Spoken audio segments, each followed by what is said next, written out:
അതുപോലെ തന്നെ ഒരിക്കൽ നിന്റെ അമ്മയായിട്ട് എന്റെ ജീവിതം തകർത്തു. ഇപ്പൊ നീയായിട്ട് എന്റെ മോളുടെ ജീവിതം തകർക്കരുത്. യാചിക്കുകയാണ്. എന്റെ മോളുടെ ജീവിതം നീയായിട്ട് ഇല്ലാതാക്കരുത്. എന്റെ ഗതി എന്റെ മോൾക്ക് വരുത്തരുത്. എന്താ പറഞ്ഞേ? അപ്പൊ ഞാൻ ആരാ? എനിക്കറിയണം. ആരാ ഞാൻ? പറയാ. അമ്മയുടെ മോളല്ലെങ്കിൽ പിന്നെ ഞാൻ ആരാ? എനിക്ക് അറിയാൻ പറ്റുള്ളൂ.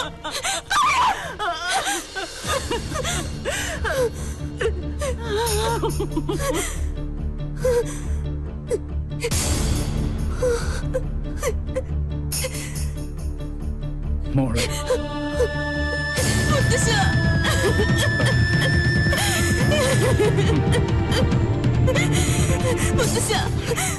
ഈ കുടുംബത്തിൽ ഞാൻ ആരാ? അവള് പറഞ്ഞു സത്യ, നീ അവളുടെ മോളല്ല.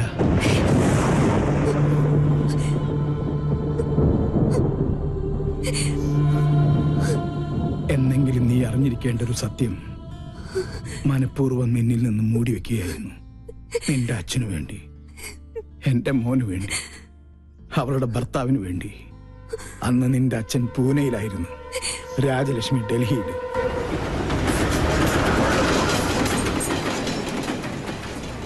പൂജമോൾക്ക് 1 വയസ്സ് പ്രായം.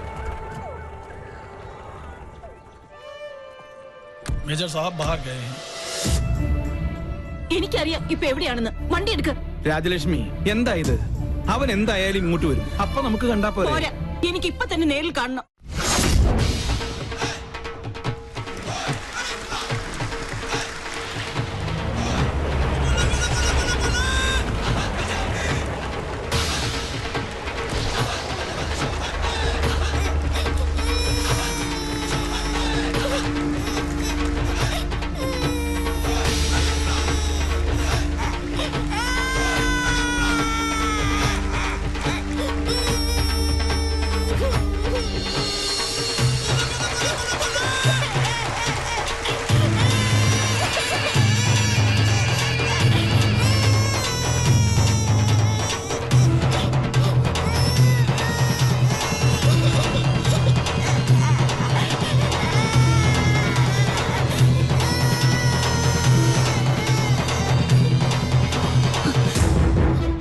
അതുകൊണ്ട് പലതും കേട്ടു.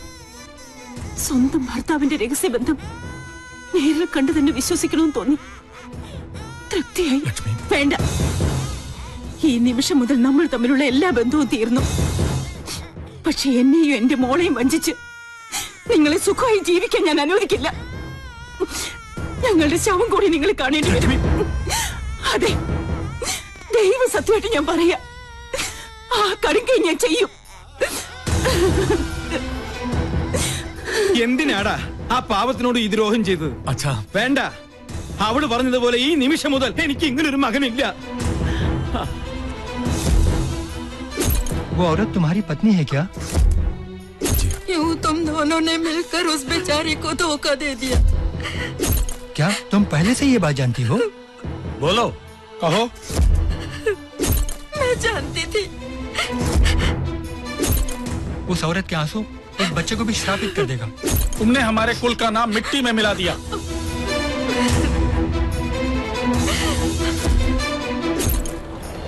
അന്ന് രാത്രിയാണ് ആ ദുരന്ത വാർത്ത ഞങ്ങൾ അറിഞ്ഞത്.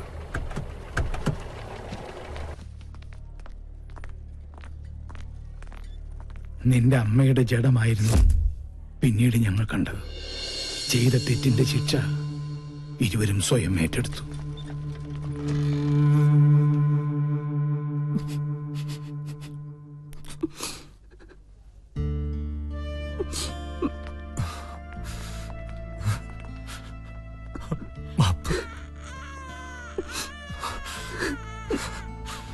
എന്റെ മോളെ വളർത്തണം, ഒന്നും അവളെ അറിയിക്കരുത്.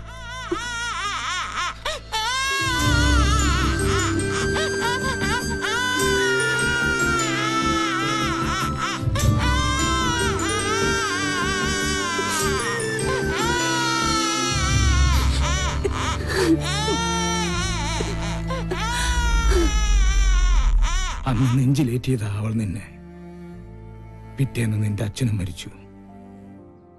സ്വന്തം മോളെ പോലെ ഒന്നും അറിയിക്കാതെ തന്നെ വളർത്തിയത്. ഒരു നിമിഷം അവള് വാവിട്ട് പറഞ്ഞുപോയി. അപ്പൊ ഈ വീട്ടില് ഞാൻ ആരുമല്ലേ? എന്താ നീ പറയണേ? നീ എത്ര വളർന്നാലും എന്റെ മോൻ അമ്മയെ ഏൽപ്പിച്ച ആ കൈക്കുഞ്ഞായിട്ട് നിന്നെ ഞങ്ങൾ കണ്ടിട്ടുള്ളൂ. അറിഞ്ഞു തന്നെയാ നിന്റെ എല്ലാ കുസൃതിത്തരങ്ങൾക്കും ഈ മുത്തച്ഛൻ കൂട്ടുനിന്നത്. സ്വന്തം മോളല്ല, എന്നിട്ടും എത്ര വാത്സല്യത്തിന് എന്നെ വളർത്തിയത്. അമ്മയെ എന്തുമാത്രം ഞാൻ വേദനിപ്പിച്ചിട്ടുണ്ട്. ഈ ഞാൻ കാരണമല്ലേ അമ്മയുടെ ജീവിതം പോലും ഇങ്ങനെയായത്? അല്ല, ഒരർത്ഥത്തിൽ പറഞ്ഞ രാജലക്ഷ്മിയുടെ ജീവിതം തകർത്തത് ഈ ഞാനാ. ആ രഹസ്യബന്ധത്തിൽ നിന്നും എന്റെ മോനകറ്റാൻ മനപ്പൊരുത്തം പോലും നോക്കാതെ മുറപ്പെണ്ണിനെ കൊണ്ട് ഞാൻ അവനെ കെട്ടിച്ചു. അവൾക്കൊന്നും അറിയില്ലായിരുന്നു. എന്റെ സ്വാർത്ഥതയ്ക്ക് വേണ്ടി ഞാൻ അവളെ ബലിയാടാക്കിയത്. ഈ മുത്തച്ഛന് ഒരു പ്രായശ്ചിത്തം ചെയ്യണം നിന്നിലൂടെ. അവൾ പൂജമോൾക്ക് വേണ്ടി ഒരുപാട് ആശിച്ചുപോയി. നാട്ടിൽ ചെന്ന് ഞാനും വാക്കുകൊടുത്തു, ഈ കല്യാണം തന്നെ നടക്കട്ടെ. സഞ്ജയനോട് വല്ല മോഹവും മനസ്സിൽ തോന്നിയിട്ടുണ്ടെങ്കിൽ എന്റെ മോളത് മറക്കണം. ഈ മുത്തച്ഛന്റെ ഒരു അപേക്ഷയാണ്.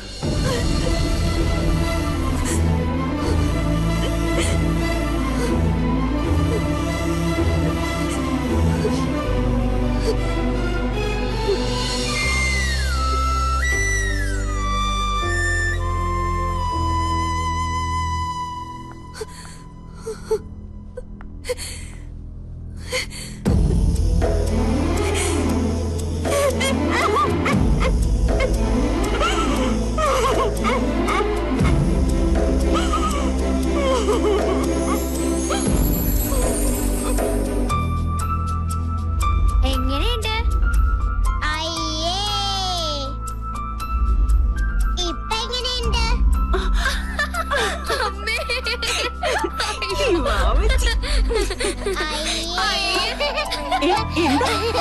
അമ്മനെ നോക്ക്.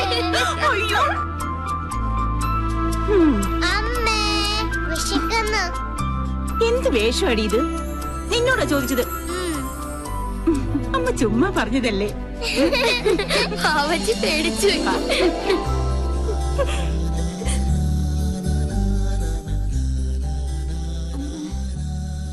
എന്താ മോളെ? മോള് ഉറങ്ങിക്കോ.